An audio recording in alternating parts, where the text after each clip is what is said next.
Mas eu quero entrar na teoria da conspiração. Por que isso acontece? Eu quero saber de onde vem isso. É Nova Ordem Mundial? É George Soros? Já sei onde ele o que é isso? Por que isso está acontecendo? Tem uma história... Falar sobre Nova Ordem Mundial é um assunto bem delicado, né? Porque existe uma militância muito forte que caracteriza ela como uma teoria da conspiração, né? A famosa teoria da conspiração.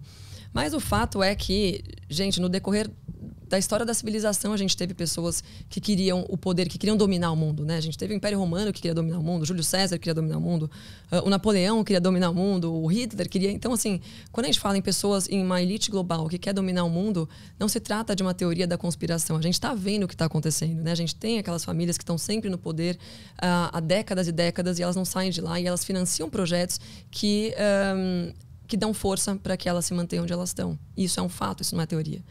Então, sim, se você quiser entrar nesse aspecto... Eu quero entender o que é a Nova Ordem Mundial. Nova Ordem Mundial é o que a gente chama de... É uma elite global que comanda o mundo hoje, né? Então, existem algumas vertentes, né? Então, por exemplo, o professor Olavo falava dos 3 pilares da Nova Ordem, né? Que seriam o comunismo russo-chinês, as sociedades fabianas, né? Ocidentais, claramente, e o Islã, né? E que esses poderes se alternam entre si durante os tempos, né? Então, você pode ver que sempre um desses 2 poderes está em guerra. E qual que é o ponto, né? Quando você está sempre entre guerra, você está gerando caos, você está... tem outra coisa. Eles têm como objetivo a diminuição populacional. E aí vem a cultura da morte, que aí vem o feminismo. A gente já volta lá. Então, quando você fala... pensa que hoje a gente tem 7 bilhões de pessoas na Terra. É meio difícil controlar 7 bilhões de pessoas na Terra, né? Então, um dos objetivos deles é a diminuição populacional, para que eles possam controlar isso e as pessoas possam, né, se robotizar de forma mais fácil. Mas como é que a gente sabe disso? Que isso é uma verdade? Que eles querem diminuir a população? Então, você tem algumas...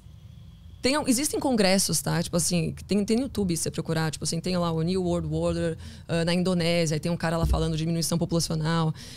Então, aí eles criam um negócio que chama a cultura da morte, né? Que a gente chama de cultura da morte. E dessa cultura da morte, o que vem?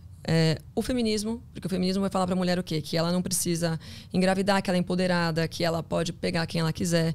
E é óbvio que, naturalmente, uma mulher que sai pegando todo mundo tem menos chance de casar, né? De ter uma família estruturada. Ele vai falar para a mulher que ela pode abortar. Ele vai falar que... Enfim, ele vai falar uma série de coisas que vão corroborar para que a população não cresça, certo?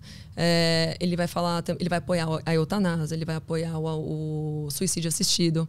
Ele vai apoiar, enfim, todas essas pautas a ideologia de gênero, né? Porque uma vez que você deixa de ter um gênero, você descaracteriza, né, o que é ser uma mulher e um homem, você talvez biologicamente não tenha como você procriar, né? Então, essa agenda da ideologia de gênero também é endossada por essa cultura da morte. E aí você vai ver quem são os caras que financiam essas instituições, né, que propagam esse tipo de ideia, né? E são sempre os mesmos. Então, é a família Rothschild, é a família Rockefeller, é a família Rothschild, é a família Morgan, enfim, tem algumas famílias que estão sempre ali, entendeu? Que a gente pressupõe que sejam... Eu não entendi como que a ideologia de gênero contribui para isso. Contribui porque, primeiro, você tira a ideia de família tradicional, certo? Papai, mamãe. Quando você tem uma família, um homem casa com uma mulher, certo? Os moldes cristãos ocidentais. Normal que você queira ter 2, 3 filhos, tal. Quando você fala de ideologia de gênero, primeiro que é muito provável que essas pessoas não queiram ter filhos, né? Você tem um caso ali, mas assim, o normal é não querer ter filho, né? E aí você descaracteriza o homem, ou seja, você enfraquece o homem, porque você fala pra ele, você pode ser mulher, você pode ser homem, você masculiniza a mulher. Isso quando não chega na fase de você entupir a pessoa de hormônios, aí mesmo que ela não vai conseguir mais ter filho, né? Então você começa pela desestruturação da família, né? A ideologia de gênero corrobora para a destruição da família tradicional. Então, como é que você vai... E tem uma outra coisa, quando você não tem uma família bem estruturada, a chance de nascer um filho dali, né, independente de quem é o homem, quem é a mulher ali, independente de nascer uma criança não muito legal da cabeça, é grande, né? Mas uma criança que E é uma bola de neve isso, entendeu? Aí, não sei, aí eles começam a incentivar o uso da droga, liberação das drogas. Então, é uma cadeia, entendeu? É uma série de coisas que vai contribuir para que as pessoas não... as retóricas do tipo, tá faltando água no mundo. Tá ligado? Tipo, a água do mundo não tá acabando, tá ligado? Então, hoje é bonito, né? Sinaliza... hoje falar que não quer ter filho é sinalizar virtude, né? Porque você quer o bem do planeta. Então, essas retóricas também do Greenpeace, da ONU, que são financiadas por essas famílias também, se abraçam nisso também, né? O planeta. Então, tudo é em prol do planeta. Você não vai... Então, a pessoa hoje tem medo, né? Do sol, da chuva, ela tem medo até de usar um canudinho de plástico, tá ligado? Tipo, em prol do planeta. Porque é bonito você falar isso e porque isso também corrobora para a ideia de que você não vai mais ter filho porque isso é ecologicamente incorreto. Entendeu? Então, de acordo com essa ideia, existem algumas famílias muito poderosas e trilionárias, sei lá, bilionárias. Sim. Que elas querem cada vez mais poder. Não sei se querem, mas querem se manter, né? Elas não querem alternância de poder. Aí, a partir disso, elas criaram todas essas práticas para se manter lá. Mas elas estavam sofrendo algum perigo de perder esse lugar? Então, quando aconteceu... Bom, o século retrasado foi cheio de guerras, né? E aí, boa parte dessas famílias se estruturaram mais no final do século XIX. E aí, no início do século XX, a gente teve a Primeira Guerra Mundial.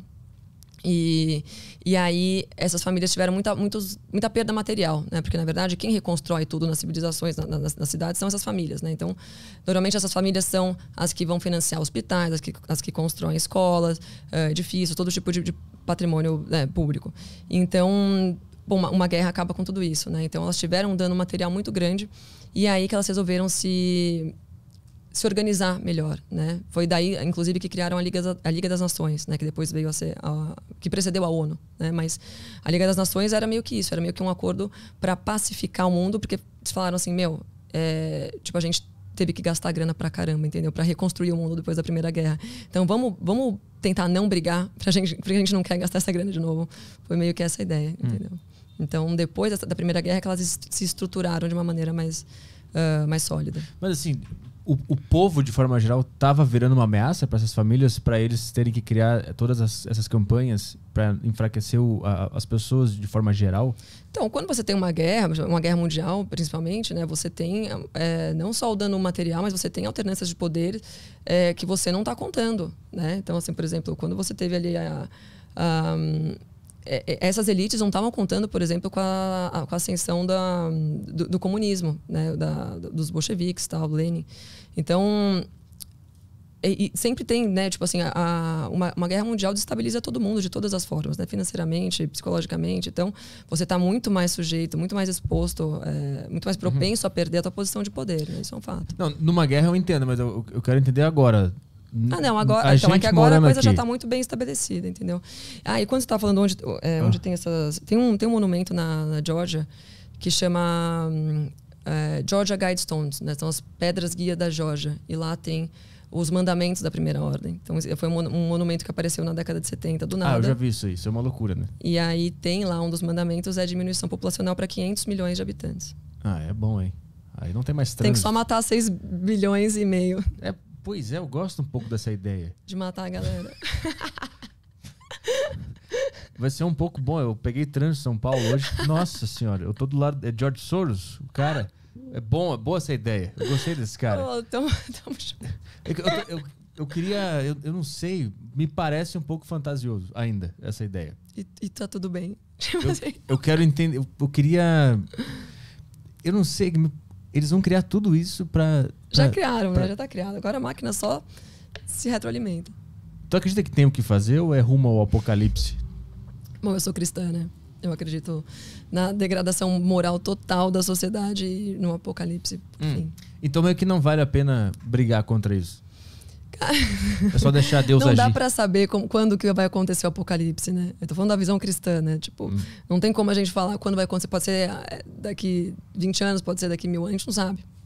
Então, o que a gente pode fazer é proteger as nossas famílias e salvar almas, né? Como diria um bom cristão. Tipo, fazer com que menos pessoas como é? Caramba, travei. Eu não sei qual é essa palavra. Menos pessoas sucumbam a esse tipo de lifestyle, né? Disseminado pela Nova Ordem. Na Bíblia, tá previsto tudo o que tá acontecendo agora? Tá batendo tudo? Tem muita gente que estuda. O Apocalipse, né? Tipo, tem muita gente que estuda a escatologia, né? Que é o estudo do Apocalipse. E fala que você tem lá os 7 selos, né? Você tem as chaves. Tem vários estudiosos disso aí que já falam que a gente tá no nível tal. Eu não sei, não é um assunto que eu me inteiro tanto, até porque não vai mudar nada a minha vida saber ou não, tá ligado? Em qual estágio a gente tá.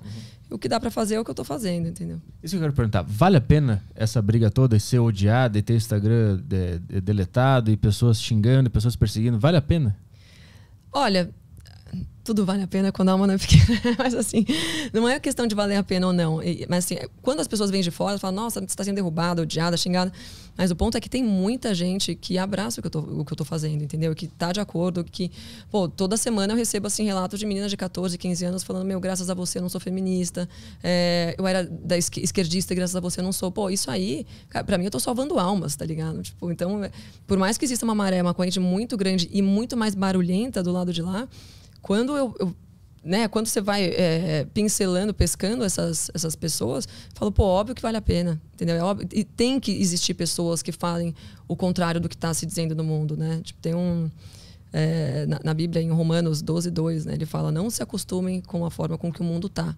Então, é inclusive bíblico você ir contra a maré, entre aspas, contra a maré do... Ser revolucionário. Não, essa é uma palavra muito forte, né?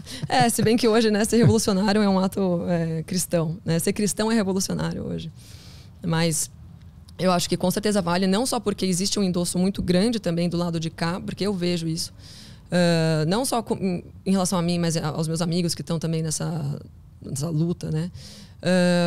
Mas existe também você resgatar pessoas que estão lá e que não estão... Elas não vê, a mídia não mostra o outro lado, ela não mostra que existem pessoas que estão aqui falando tipo que não, isso beijar a amiguinha com 10 anos de idade é errado, que você usa droga. Não tem essas pessoas que estão falando isso. Então, eu me predispus a ser uma dessas pessoas, entendeu? Que uma menina de 14, 15 anos ou um menino vai olhar e falar assim, puxa, aquilo que estava dentro do meu coração não estava tão errado, sabe? Existe uma pessoa que está falando exatamente o que eu estou pensando.